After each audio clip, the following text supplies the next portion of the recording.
बड़ी जानकारी हमें मिली है। शाहीन बाग में अतीक की संपत्ति और यहीं से लाखों रुपए के किराए की वसूली हुआ करती थी। लाखों रुपए का किराया वसूला जाता था। शाहीन बाग जो कि दिल्ली में है, यहां पर संपत्ति का खुलासा होता है। शाहीन बाग में अतीक की बेनामी बिल्डिंग, अक्सर यहां पर आता था अतीक अहमद और लाखों रुपए की किराए के नाम पर वसूली करता था। क्या जानकारी इस फ्लैट की? क्या ये फ्लैट अतीक अहमद का है? देखिए, ये तो पता नहीं, मगर अभी जब उनका शूट आउट हुआ प्रयागराज में, जो भी हुआ, तो उसके बाद से यहाँ पे पता लगा कि मतलब उनकी प्रॉपर्टी है या नहीं। अब वो तो अच्छे से पता नहीं, जैसा भी है, बट कहा यही जा रहा है कि उनकी प्रॉपर्टी है। ये फ्लैट कब से बंद पड़ा है? क्या कुछ लोग आते थे यहाँ पे? 5-6 साल से तो खाली देखा है हमने, तो नहीं देखा यहाँ पे कभी आते जाते किसी को भी। खाली पड़ा हुआ है ये, नॉर्मल ऐसी प्रॉपर्टी। कुछ लोग कह रहे थे कि बीच बीच में कुछ लोग आते हैं, 1-2 दिन के लिए रुकते हैं और उसके बाद चले जाते हैं। क्या ऐसी कोई? नहीं, हमने नहीं देखा। अतीक अहमद को कब देखा गया था यहाँ पर? पता नहीं, इसका आइडिया नहीं। कभी आप लोगों ने देखा अतीक अहमद को आते हुए?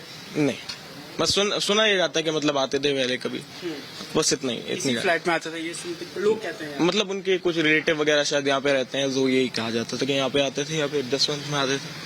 तो दो जब जगह अतीक अहमद आते थे तो क्या काफी काफिला होता था? बहुत लोग उनके साथ? मैंने कभी नहीं देखा, तो क्या इसलिए सुना आप लोगों ने? लोग यहाँ पे जो चर्चा करते हैं तो क्या चर्चा होती है? बस नॉर्मल वही के नेता थे, पॉलिटिशियन थे, ये सारी चीजें, और बहुत सारे केसेस वगैरह। जितनी मेरी जानकारी है बस इतना ही है, इतना ही मेरे को पता है। की तो उनका कहना है तो अतीक अहमद की बड़ी पैमाने पर जो प्रॉपर्टी है वो सील की जा चुकी है, लेकिन कुछ और नए खुलासे हो रहे हैं, जैसा कि शाहीन बाग से हुआ। और हमारे सहयोगी जितिन इस वक्त हमारे साथ जुड़ गए हैं। जितिन, एक मकान पर आप पहुंचे जहां पर कुछ लोगों से भी आपने बातचीत की, लेकिन आखिर ये फ्लैट किसने किराए पर दिया, कैसे किराए पर दिया गया, कैसे ये बात सामने आ रही है, कोई साथ कौन कोऑर्डिनेट करता है, कुछ पता चल पाया इस बारे में?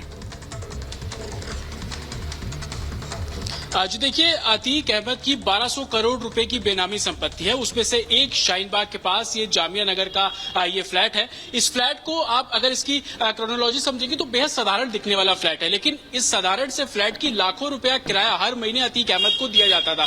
हालांकि इस इलाके की बात करें तो यहाँ पर किसी भी फ्लैट का औसतन किराया 15 से 20 हजार रुपए, लेकिन जितने भी लोगों से हम यहाँ पर बात कर रहे हैं वो बता रहे हैं कि बतौर नेता अतीक अहमद अपने सहयोगियों के साथ यहाँ पर आया करता था, लेकिन बीते कुछ सालों से ये फ्लैट बंद पड़ा है। लेकिन दबी जुबान में लोग ये भी कह रहे हैं कि बीच बीच में कुछ लोग यहाँ पर आते हैं, वो इस फ्लैट में रहते हैं, और वो लोग क्या करते हैं इसके बारे में किसी को भी भनक नहीं है। और भनक इसलिए नहीं है क्योंकि आप देखेंगे इस फ्लैट के चारों तरफ जाली लगाई गई है। ये पूरी इमारत तकरीबन 4 मंजिला इमारत है।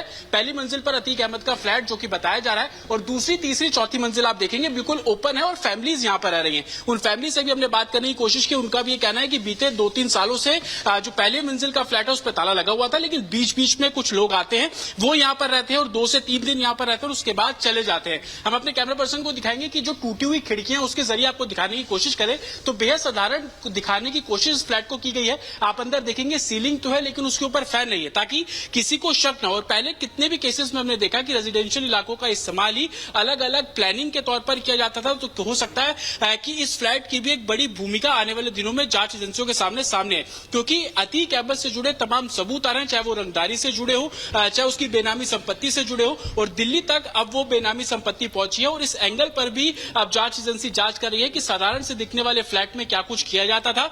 जो लोग यहाँ पर आते थे वो लोग यहाँ पर क्या करते थे? 2 से 3 दिन यहाँ पर रुकते थे।